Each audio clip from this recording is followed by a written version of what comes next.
Now to the fight against ISIL. U.S. President Barack Obama is calling on world leaders to stay strong in the global fight against the terrorists. At a high-level meeting at the United Nations, convened by the United States, President Obama made clear the struggle will be a long one.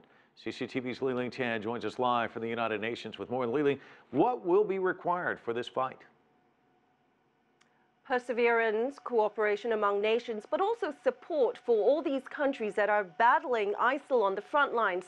Now, the U.S. president also cautioned repeatedly about the long and grueling battle that still lies ahead. Stay the course. That was the message from U.S. President Barack Obama from this high-powered meeting on ISIL, attended by more than 100 countries. There are going to be successes and there are going to be setbacks. This is not a conventional battle. This is a long-term campaign, not only against this particular network, but against its ideology.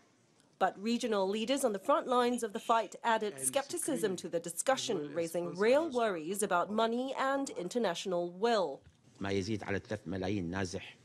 We have 3 million displaced Iraqis, and we cannot finance all these battles. We need your help and the help of the international community in financing the equipment of our soldiers.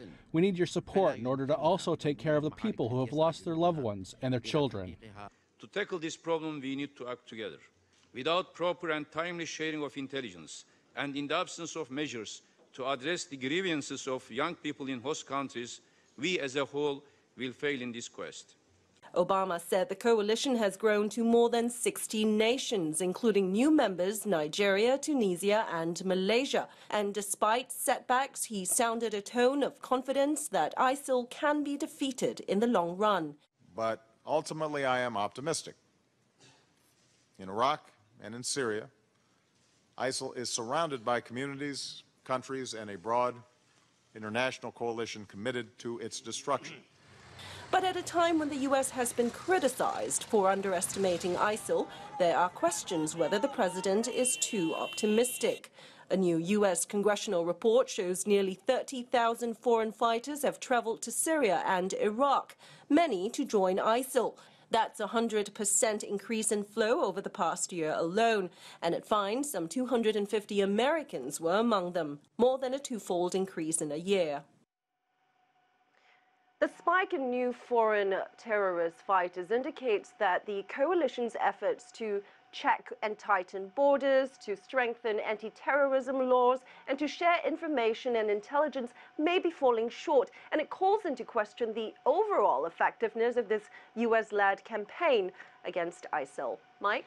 Also at the center of this whole fight against ISIL, of course, is the Syrian crisis. But divisions among UN members have, of course, prevented any solution so far. Now, with all these leaders there, any chance of any sort of agreement on a strategy?